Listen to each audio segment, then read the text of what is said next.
Let's talk real quick.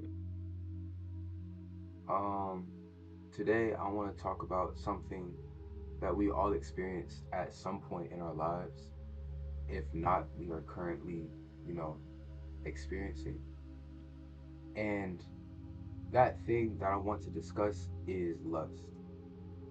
That intense sexual desire that can take over our thoughts, you know, and our actions. Lust is a powerful force, but it doesn't have to control us, and we have the power to overcome it. And I feel like I say that a lot, not for lust specifically, but that we have the power to overcome a lot of things. So it's not out of the normal for me to make that statement. But um, the first step to overcoming lust is self-awareness. We need to understand our triggers and acknowledge our desires, right? And only then can we start to take control. And instead of pushing these thoughts away or pretending that they don't exist, we need to confront them and understand where they're coming from. I'm pretty sure in the Bible, it says somewhere in the Bible that you're not meant to fight off lust. You're meant to run from it, right? Meaning, like, don't, yeah, it means exactly what I just said. Don't run away, or don't push these thoughts away, and don't pretend that they don't exist, because you know it. What the heck? The light is gonna shed on it at some point. All secrets come out into the light at some point in time, right? So we need to confront them and understand where they are coming from. And another helpful technique is to engage in healthy distractions, right? So it's not quite pretending that they don't exist, but it's rather replacing it with something else, right? Um, Lust is something that I deal with on a day-to-day basis. Um, and I don't know if it's like stronger because of like my age and like hormones and stuff, but it's something that I deal with on a day-to-day basis, right? And those thoughts will creep into my mind every once in a while, every day, but every single time I have one of those thoughts, I try to take it captive, and then I try to think of something else, right? Literally anything else. I'll start thinking about my test that I got next period, or something. Like I replace it with a healthy distraction. Instead of dwelling on that lustful thought, you know, just divert your attention to something productive and something positive, right? This could be a hobby. It could be an exercise. Or just like, spending time with loved ones. It doesn't have to be a thought. Go out and do something and get your mind off of it. Whatever it is, find some time that brings you joy and helps you redirect your mind. If you don't know what it is, go find something. Go read a book. Go draw. Go watch some movies. Go play a game. Um, Go talk to people. Find something that brings you joy, and you'll find that you're not thinking about those thoughts as much. Um, but another thing that's really like crucial to overcoming lust is being mindful, having mindfulness. And we need to learn how to be present and in the moment, and not let our minds wander into tempting thoughts. Because then at that point, you know, we're stuck in our mind, in this fantasy world, thinking about like, you know, what could be, what we want to do. You feel me? And then we're not present, and we're distracted, and we're behind. Practice being mindful, while doing, daily tasks like cooking, cleaning, or just take a walk, right? Be mindful when you take a walk. I promise you that these things will help you develop a stronger sense of self-control. When I like not too long ago, I was having lustful thoughts, and first thing I did was I opened up my Bible. Ever since I started doing that, ever since I started replacing those thoughts with my Bible, I've found myself having stronger senses of self-control, right? So setting boundaries is very essential when dealing with lust. We need to know our limits and have the willpower to stick to those limits. You know, this could mean avoiding certain situations or people who trigger our desires. That's something that I had to do, and it was tough. It was tough because I was close with them, but I knew that I was only going to backstep and not be where I was trying to be, right? And it may also mean having a set of rules for ourselves to follow so that we don't give into temptation. And you have to have discipline. That's super crucial. And this is probably overcoming self-control is probably going to help you get stronger in your discipline. But you have to set rules for yourself. And if you respect yourself, you're probably going to follow those rules. So, I guess, you know, respect yourself first. Um but also seek support. And I know for a lot of people, seeking support, especially with this kind of thing, it could be embarrassing. For me, it was at least.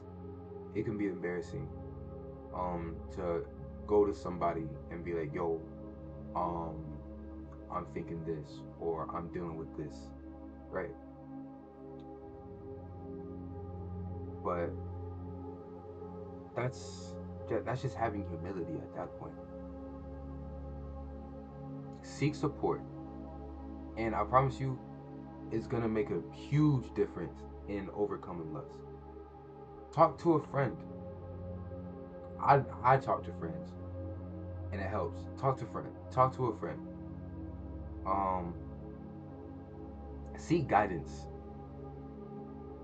from anybody. They don't have to be a therapist. Seek guidance from your teacher. Maybe not your teacher. Your neighbor. Your parents. Your parents.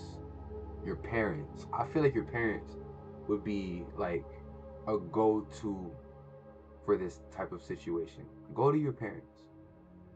It's okay to ask for help when we need it. That's something that we fail to remember. It's something that we fail to realize. And it's something that a lot of people seem to fight. That it's okay to seek guidance.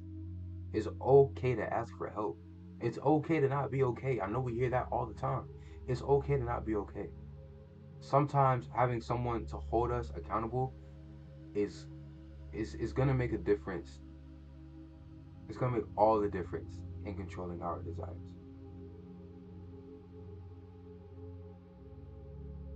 Remember that lust, it can be strong,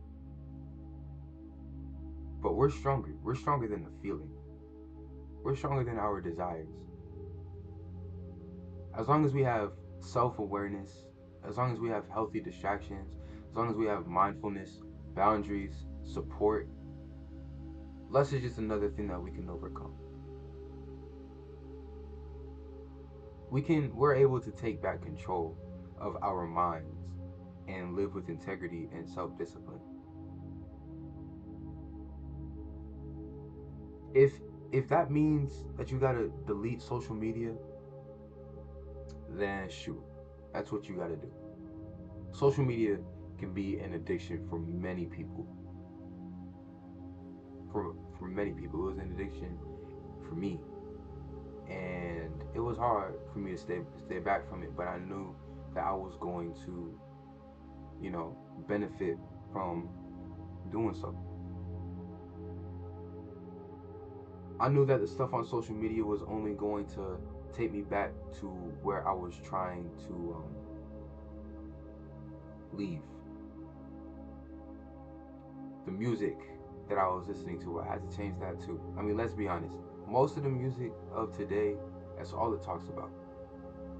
At least, maybe not most of it, but all of the music that gets recognition, 9 times out of 10 is talking about lust. So pay attention to what you're filling yourself with, honestly. All in all, pay attention to what you're filling yourself with. Social media, music, freaking books, the people that you hang around. Anything can influence those thoughts. Somebody who can take control of their lust is a strong person, because that just goes to show how firm they are within themselves. It shows how strong they are when it comes to discipline and making decisions, thinking. A person that can control their lust is a strong person. A person that can listen to themselves is a strong person. I talked about the inner conflicts within ourselves, and this is just another one of those conflicts. But as I said in that video, you're gonna overcome those battles just as long as you have boundaries and support and self-awareness. With those things, you can overcome legitimately anything, but you have to have the willingness to do so. And as we continue on our journey towards better mental health in general, it's important to remember that change doesn't happen overnight. I said this last time. It takes time and effort to break free from the hold of our addictions and negative thought patterns. Negative thought patterns. But with determination and a strong support system, I know for a fact that we can do it. And I'm gonna cover it again. Self-awareness is the first step towards recovery. It's important to acknowledge our triggers and become mindful of our thoughts and our behaviors. It's so important to do that, because it's like I said before, it's like plucking weeds from its roots, because then they won't grow back again. Because this awareness, it allows us to recognize when we are falling back into our old patterns, and it gives us the opportunity to make a conscious decision to change. The moment that we make that conscious decision, we got to stick by it. We got to stick by it, and then once we do so, we're thriving. And then those healthy distractions, like finding new hobbies or activities that'll bring you joy and serve as a positive outlet, is gonna redirect your focus away from the destructive behaviors.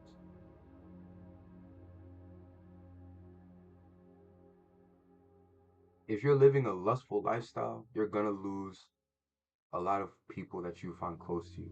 But at the end of the day, you gotta realize that how are they how are they benefiting you?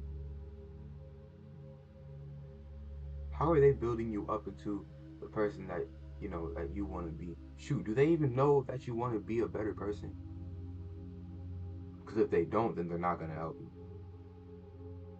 If you think that they're gonna laugh at you for wanting to be a better person, let's be honest. Those people are not for you, bro. But you need to make that conscious decision, and you need to have that willingness. It's all about you. The more that you give in to what the world says, the less you're gonna realize what you say, the less you're gonna love yourself. You gotta put yourself first. Otherwise, you're dead. Otherwise, you're dead. So, yeah, just be willing to break free from habits. Be willing to break free from temptation. Just realize who you are, realize who you want to be, and realize what you have to do in order to get to that point. That's the first step. That's that self-awareness piece. But at the end of the day, you know, that's all I got to say.